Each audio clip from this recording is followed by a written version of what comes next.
As I mentioned, or if I did not mention, that I was ordained in Thailand initially as a Theravada monk, and there's a lot of practicing Rishis, human Rishis that practice there as well. So if you look at the picture right below me, you see these living masters in themselves, wearing tiger skin. And one thing to highlight is that modern day Rishis don't wear tiger skin anymore. Number one, that's illegal, and number two, that's not very compassionate. The only Rishi that wears a tiger skin is Shiva.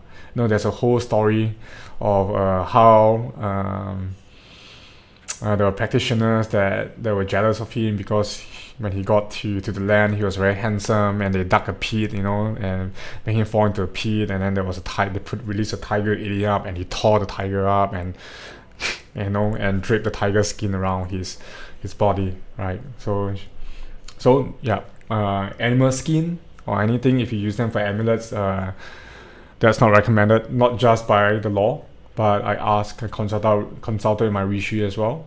He said, no, that's not compassionate, that's wrong, and you're not Shiva. So yeah.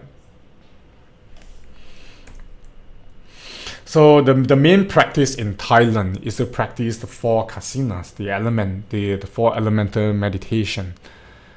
I know that in my Chintamani course, I teach you up to the 6 and 7 elements, and there are some other modern techniques, where you practice. But in fact, in the Rishi tradition, when you practice, you master one element, and this is what you get. For fire, it gives you magic of wealth and success. Water, you disable the firing pin of gun, which makes sense. Someone tries to shoot and water negates it. And earth, impenetrably by weapons. Honestly speaking, if you're tuning in right now and you're not in a war zone, you don't need that at all. And wind and air element is luck. It's really a mastery of the elements. And throughout my years of practice, I have met forest monks that do have rishis guiding them as well, and that's why I receive a lot of direct transmission one-on-one from them on how do you practice this element, that element, what are the mantras, what are the gathas. Honestly speaking, there are some books on these gathas and mantras that I can pick up, but I'm very old school and traditional. I like to receive the transmission directly from either the rishi or from a human being, right? So when I was writing my takrut, which I'll share a bit on the takrut on the inscriptions early on, I actually have to go and learn from someone, and the person decided to teach me halfway because I was not his student. So it was not going to be effective, but he didn't want to turn me down. I did not back him at all. He just said, okay, I'll teach you. But he really taught me halfway, which make it ineffective. But of course, when I got back home, Rishi came and was like, no, he left this part, he left that part, and then he gave me the actual mantra to inscribe it. So this is the power. When you work with the Rishis, they actually guide you in a lot of things, right? So these are elements, the main elements they practice, because you want to help people in there with their worldly needs as well, not just their spiritual needs. A lot of people need wealth, perhaps success. You have to build up the element of fire, and then you can start consecrating, those amulets for them. I know there are some who like to do like attraction, that's linked to air, attracting the opposite gender, but that's not very ethical. It's just not right. Yeah. So one thing very interesting in Thailand, which you'll see, that will be the Sakyan tattoos as well. So the magical inscriptions, they can be practiced by monks or laymen. You see there's one Rishi, with a Rishi mask practicing the Sakyan. So the Rishi is in him, and then he started to tattoo without seeing, because the mask is completely shielded, and some monks practice as well. Nowadays there's a lot of Angelina Jolie has it as well, and there's a lot of commercial Sakyans right now, whereby you go to the so-called Sakyang master and he has a menu and you pick what you want. Traditionally, like look at my Sakyans, I go to one of my masters and I say, you just put whatever is needed on my body. That's the right thing, the master knows what you need. You don't go like, oh, because I have money, I want this, you put it on me, it's too commercialized, right? And every single script has an incantation in itself to invoke the script. So a lot of people do not learn this traditional method. which is, I think it's very important. It's what makes it powerful, and with your practice as well. Right. So another thing is, so just see some photos in Thailand. They have these white crew ceremonies whereby they make offerings and reverence the teacher, and when they receive their Rishi mass empowerment, some of them will go into trances. And honestly speaking, most of these trances, in people in outside of Thailand tend to think that, oh, that's very powerful. If I can go into a trance, if you give me the mass empowerment. You will go into a trance if you are already practicing with Rishi, but most of the time you can control it if you are a good cultivator. Sometimes a Rishi come in just for, but a lot of them, they go into like feats, they run, they jump around, To me, that doesn't feel like a god coming into them. That feels like a monkey, or a very naughty child.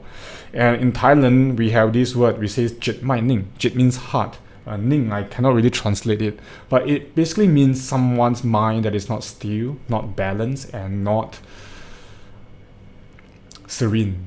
That's why when someone does the chanting, they will go into feats and they'll move around a lot. So it's in Thailand, honestly, it's actually frowned upon. It's not something special. So just to keep in mind on that, right? So my practice in Rishi tradition, it's a very long process in itself. I'll just cut it short over here. Like first and foremost, you get into an initiation. You have some precepts to uphold, your daily puja, and your meditation object that you practice, and then you have to assist your guru. Assist your guru is not just helping your guru to go out and do exorcisms and do blessings. Sometimes it means cleaning up his house or carrying his bag, because you need to build the connection with your guru, which is very important. And when you start assisting the guru in the pujas, you start to learn more and more. And then the next step, it's where you get your sacred yantras, incantations, and tantras. These are all levels of initiations in itself, and the whole process can take years depending on the practitioner. And eventually you get a guru status. That's me right there with my teacher. So my human masters are mostly monks. So granted the mask, whereby you can use the mask and you can start accepting this. I could start accepting students and assigning Rishis to them, which a lot of my students have benefited from it as well. But why on the spiritual journey, why do we need a Rishi? Like for example, one of my students, he wants to practice Tumo. I don't have time to teach all my students things, but when I assign a Rishi to him, the Rishi gives him transmission directly on how to practice very esoteric forms of practices. And assistance to Guru, believe it or not, I have a student. If you are online, you want to mention yourself, just say hi. He comes 1 to 2 hours early for all my pujas and just said, DK, do you have anything I need to help? And I always just, okay, you help me to light the candles, you help me to draw circles. I remember he draws circles for me all the time. It's just part of some ritual items that I'm practicing. And I think he commented that he felt like he was being punished. Why do I come here and just keep drawing circles? But he's one of my brightest students now, and a powerful guy as well. By drawing circles, there's a whole meaning to it as well. It's about compassion. You're serving others. We're preparing this puja stuff for others. You do it with your heart and your concentration. And then I saw the sincerity in him. That's like, okay, come, I initiate you, him, right? So very quickly, it's an ethical tradition. You need to uphold your precepts. No killing. The main 5 Buddhist precepts: no killing, no stealing, sexual misconduct, no false speech, and no mind-altering intoxicants or substances. Yeah, that's a very important thing. No ayahuasca, no smoking pot. Yeah.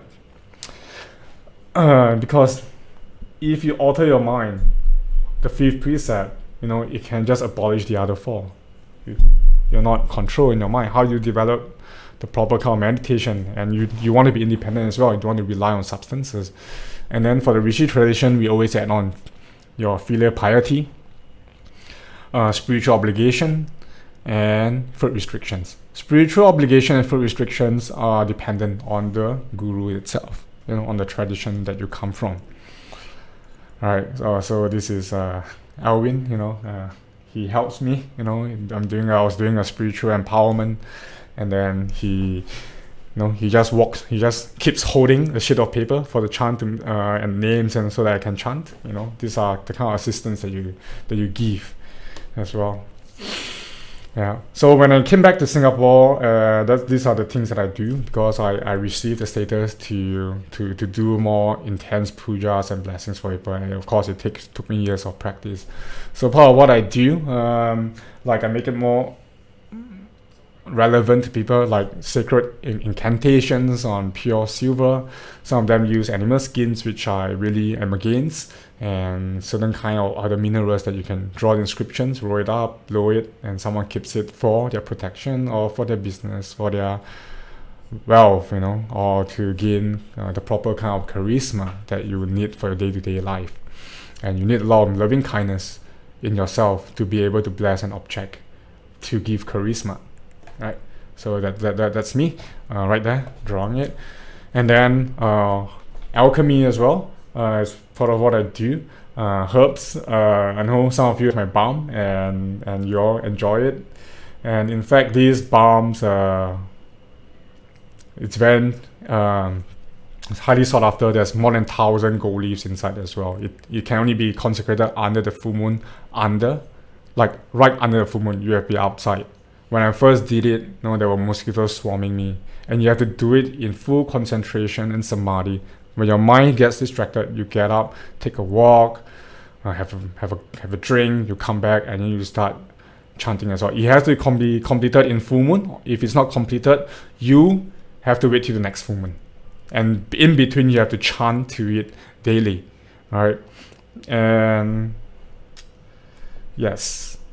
Alright, so this was me. When I made the second or the third batch, I got a few of my fellow students and friends, practitioners, to come and help me out, because it was kind of hard to do it. My own, I decided to start to delegate to people who I trust. Taught them exactly the process, so they were very nice. They were helping me, as you see, we're because they were trying to reverse engineer my first batch, because we all love the scent, and I did not write it down. And I'll explain why they don't write it down. They're trying to reverse engineer the entire thing for me, right? So when we got it, you see, you have to scrap. The beeswax is so hard that if someone smacks it on your head, you'll probably faint, get a concussion, or you could die. It's how hard beeswax is. And you have to scrap, and you have to keep chanting every time you scrap. That's the first process. There are a lot of shortcuts by a lot of modern day gurus. They basically mix the oil, melt the beeswax, mix it together, chant and stir, it hardens, that's it. It's not traditional. I like to do the traditional way, because the traditional method I do, my balm can be used for all kinds of psychic healing and spiritual purposes. I'm not trying to be a show-off, it's because I did the hard work, right? Mine can be used for consecration objects, and in fact it was meant for that when I used it, when I made it. But I'm coming back to the modern world, I decided to give people for all kind of purposes, for luck and all that, protection, invocation of guides and all. So after you scrape it, you start mixing it. Okay, this is just part of the process, writing down the formula. And you have to mix, after you scrap it, you have to mix it under the full moon. So what I did was, after my team helped me to scrap, I bring under the full moon and I started stirring. And very amazing, when I got back up at 4 a.m., they were all lying on the floor. It's like, we're so tired from scrapping the beeswax. So as I stir, only I can stir, because you do not know how to stir, you lose oil. It will be harmful for you as well. So all the samadhi and all the chants, they went into it. And the amazing part of this is that you may get the formula right, but the moment I start stirring and adding the gold leaf in and chanting, the fragrance will begin to change. So no one single batch is the same fragrance as the other. It keeps changing, and then you have to fine tune, add more oils, and cost a lot of money with all the oils. And then, because part of it is agar wood and sandalwood oil, which are very expensive. And then you just keep stirring and stirring, and then you get the final product, which is right under me. Yep. So this is alchemy, and you need the power of the Rishis to do this as well. Like I mentioned earlier, it's the Rishi power. And yes, my balms are highly solicited by monks as well. Every time they come to Singapore, it's like, Dhamma, do you still have the balm? I said it can be used for a lot of things, and it can be used for, of course, for their own spiritual purposes as well. Right? They get it from me, and of course I don't sell it to the monks. I always offer it, as a dana to the monks. Yeah. Yep. And then incantations, just part I do. Shakti parts, with the balm you can start inscribing things on the people, empowering them with your energy. This is all part of energy work that the Rishi transmits as well, which I transmit as well. And mudra, so a Chandamani program, I do have the Kuan Yin mudras, but sometimes the Rishi will come in and teach you the mudras to use as well. What to use, what specific mantras to go according with it, or some people call it the Deva language or the light language, but it's all the Rishis work telling you what, guiding you what kind of blessing to do. So it's really being very intuitive, and as I mentioned, without meditation, it's not going to help a lot. You want to be aligned with the Rishi, and you need to be so clear in your mind that you synchronize with the Rishi's consciousness, that you understand all the so-called light language is telling you, you translate it into your own language, and you understand the language, because those languages you cannot learn it from books. All right, it's just like original tongues in the Christian tradition. You learn it from books, it's bullshit. Honestly, I mean, I have friends in the Catholic priesthood, and they have their own process to be able to speak tongues as well, the original tongues. So I'm saying that it's similar to any kind of light language as well. There are requisites if you want to be powerful, right? And of course, you can write sigils or yantras and blessing people with the Rishi mask. The Rishi mask is used as an empowerment. You can use for black magic clearing. It can also be used just as a general blessing. So it depends on each and every individual. And of course, we have annual White Crew event and flower bath. So flower bath is very important to note that the flower bath, it may seem like a very simple thing, but it's not recommended for a recent initiate, because you're getting involved in people's karmic energies by intervening in their karma. And if your practice and your parami or your cultivation is not strong enough, it will come into you. It will affect you. So I don't recommend this to anyone. By all means, go for flower bath ritual, but don't push yourself to go and do one, because you may know the chance is a simple candle, a simple rope around it, the flowers you can buy from the market. But you need to know how to protect yourself, clear yourself. You need to have enough inner strength to do this ritual. It's not so simple. It takes a long time to practice. So bear in mind. Okay, so the Rishis, of course, they work with Tantra energies as well, Tantric meditation. And so this is one of my very good friend of mine, practitioner. You could see like what he wrote in it as well. He always loves coming to pujas. He came from a different puja, from a Hindu center. He came to my puja, and that's how he felt the energies. He was practicing a lot of Kundalini energies, and so the Rishis came to help him as well. Okay, since we're on this slide, I say a family member of mine is a very high level practitioner. It's my dad. Okay, yeah, he doesn't like to be known. You can't really see his face here anyways. Yeah. So sometimes I talk to the Rishi directly, sometimes through my dad, right? Sometimes through me, sometimes through my father. So my father is much more senior than me, so I allowed my father to, of course, preside over the blessing ceremony. And he was helping Lucas here, to improve and deepen his Kundalini practice, and his internal energy subtle body system, which Lucas felt a lot. He was very happy. He's always very grateful for it as well. Yeah, so as I said, I use the Rishi tradition not just for worldly means, as much as I know that they are important. That if you remove more of your worldly obstacles, it creates more space for you to cultivate spirituality. That's why I'm very particular on people that I help, or people who I teach, or who are about to initiate, to make sure that you want to practice and be initiated, not for the wrong reason. It can help you, but I require you to focus on spirituality. If you can't meditate, I'm talking about people who just come up to me like, DK, I need a blessing, I need this, I need that, I turn people away sometimes. And if they are not meditators, at least be a good person, get the advice that me or the Rishi gives and really put it into practice, change your mindset, change your life, be a happier person, right? That's the most important thing. So I went to this make good friends as well. This was, I think, about 1 or 2 years ago. So the blonde friend of mine early on, he recommended me in Bali to go to this waterfall temple called Sebatu. So I went there. It was a very beautiful experience when I went there. The Hindu gods, Balinese Hindu gods don't look like the Indian ones. So I was meditating there, and Shiva, there's a statue of Shiva there, which I did not know it was Shiva, because it just looks so different. But I was meditating there. Of course, the Rishi came. My Rishi came to guide me, and I received a technique.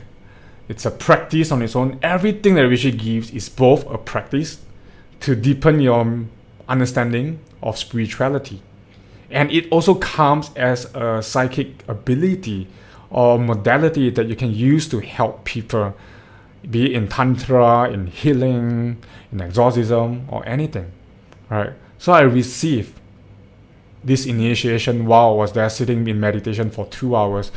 I won't go, obviously I'm not going to share with you what initiation I received, right? Keep it sacred. And even if I tell you, what difference does it make, right? It's not that all of you here would need that healing from me, right? So, like I said, be practical. And so, oh, Melody loves Sebatu. So you remember Wayan, the guide, the one of the homely priest over there. So if you see one of the priests over there, he's only meditating for 2 hours, but around that time there were people sitting around me meditating as well. I think 2 of them approached me after that, saying that I saw you doing mudras, I felt very calm, sitting beside you, can you please tell me what you do and all. But they were afraid to come and talk to me.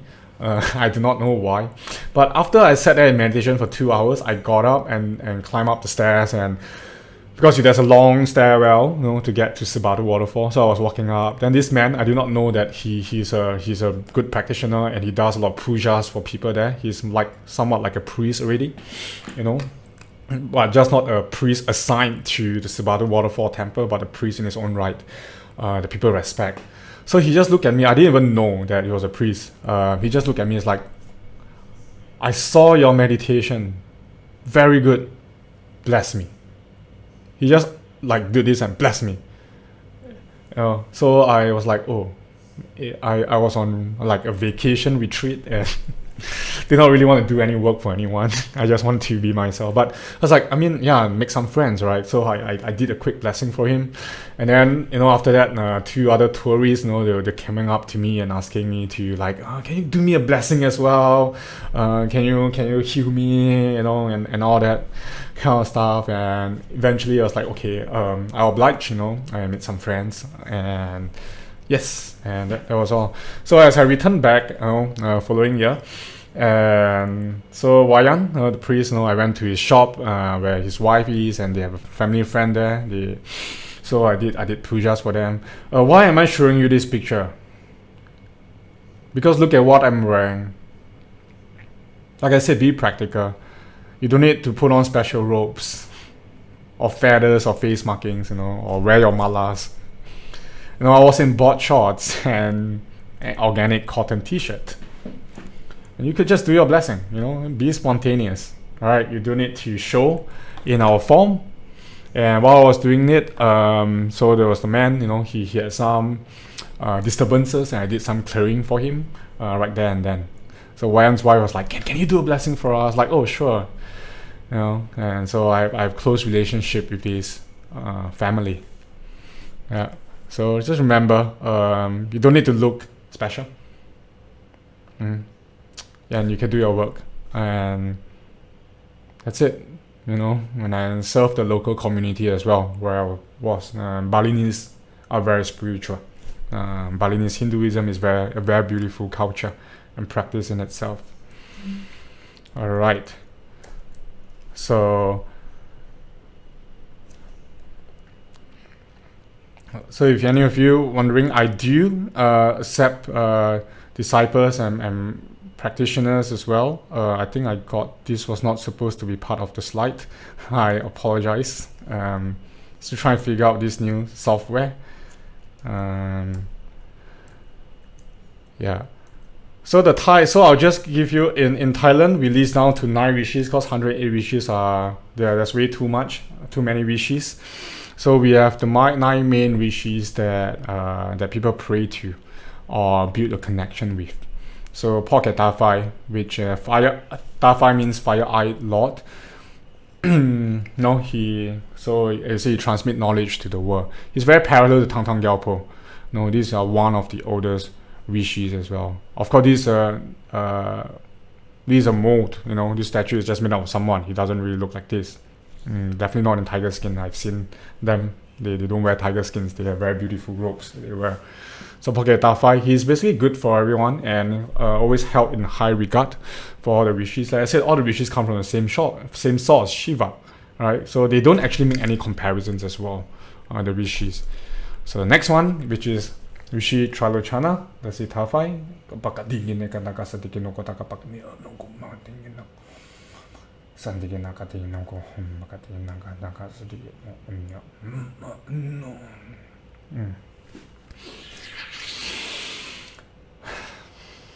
Okay, so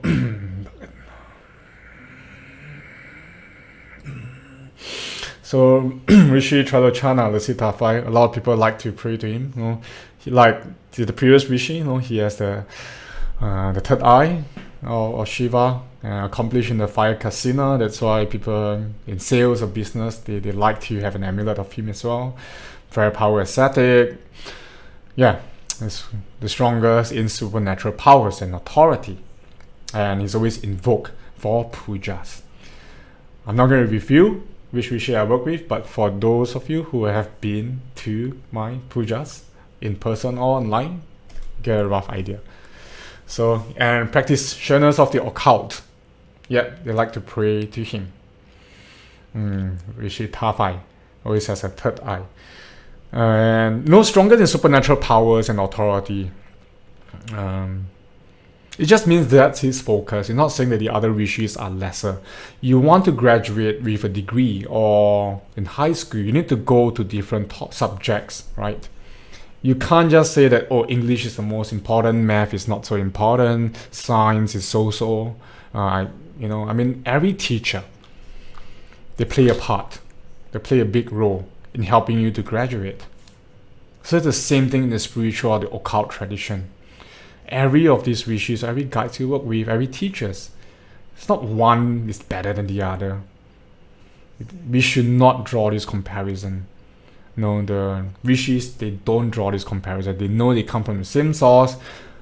They do the same purpose.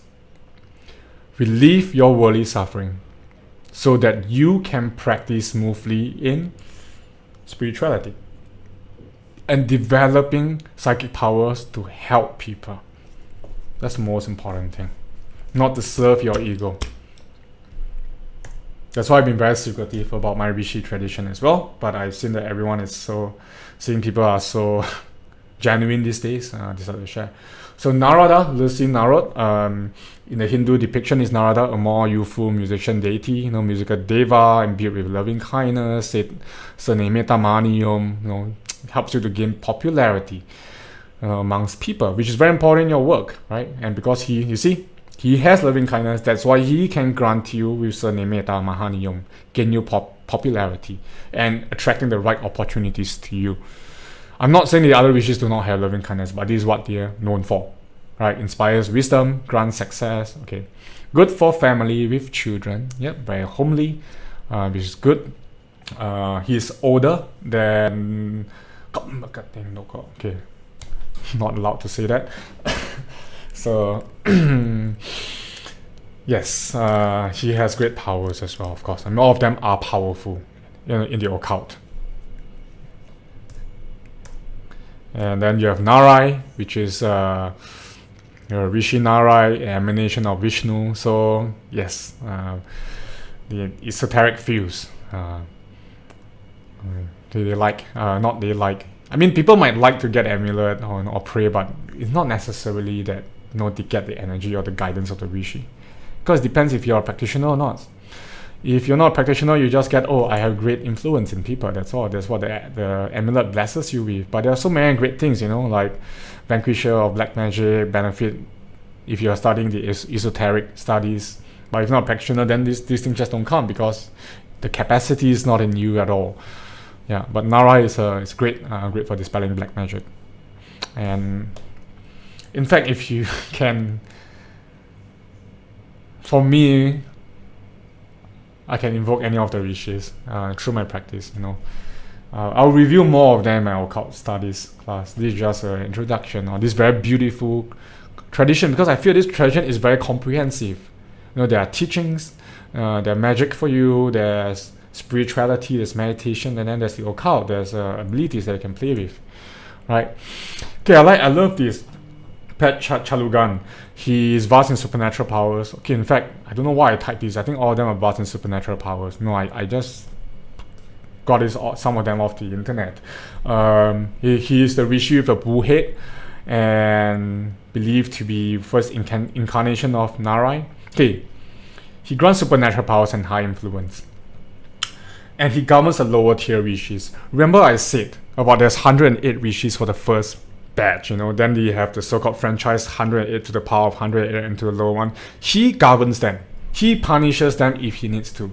When he said that he governs lower tier Rishis, it does not mean that he's low. He's actually one of the most powerful Rishis, but he chose to go down to the earth and see what's wrong. Where there's the most corruption in the world, he wants to be there to safeguard, to guide. And he punishes the Rishis that do the bad stuff, be it a human Rishi or angelic Rishi. He punishes them, but because he knows that when he punishes them, by stripping them of their powers or locking them up in some oblivion states, only for the angelic ones, not the humans, of course. After a few months or so, he actually reinstates them, and knowing that they have learned their lesson, and bestow them with more powers. But it's a tough job to do that. It's like being a very compassionate prison warden, and we know that prison wardens, they are not really correction facilities, even though we call them that. That's a sad thing, in today's situation. Correction facilities are there just to serve punishment and to judge people. We should judge the action, but not the person. Because only then we can teach them how to reform. So anyways, Rishi, the bullhead Rishi, does that, with compassion. So compassion is always very important. We're here to transform people, not to just cut off things that we don't like. We do our best. And so he's the highest because he decides to go low, go on the ground to help, go on the front line. Just like the frontline staff right now helping for the COVID. And then the tiger face Rishi. So tiger face Rishi, master of necromancy. So you see he's holding a skull, right? That's called tiger authorities, boost your business. So some people might think that is he practicing black magic, skulls? No, he sits on skulls, he holds a skull to show that he can subdue spirits and enemies and demons. They fear him and they respect him at the same time. But we don't. This is very important. For the first tier of Rishi, the first 108, I was instructed by them that they would never ever kill or harm a spirit. You're supposed to be very compassionate and full of loving kindness. You find the best way to send them into the light or to teach them. You don't ever kill them. So he subdues the demon and the spirits with the intention of liberating them, because he has to speak their language. But there's a higher authority that sometimes get invoked when the spirit has to be killed. We try not to do that. We're supposed to practice being compassion, and being a practitioner in Buddhism myself, we just don't. And since the Rishi says no, we don't. But I was allowed to strip people of their powers if I find them being very unethical. But of course, I always get permission from the retinue of Rishis on whether I should do it or not. No, I don't want to act on my own impulse. No, we always have a higher authority. It's not a hierarchy. You just need to be under mentorship to know if it's the right thing to do or not. Because removing someone of their powers can bring a lot of damage to that person. Some people use their power, they abuse their powers, and I think twice or thrice before I strip them off. They don't have to be my student. I just have the ability to do that to prevent them from harming others. So yeah, don't want to talk so much about that, about this. Okay, and then Rishi, Brahma, Bruni.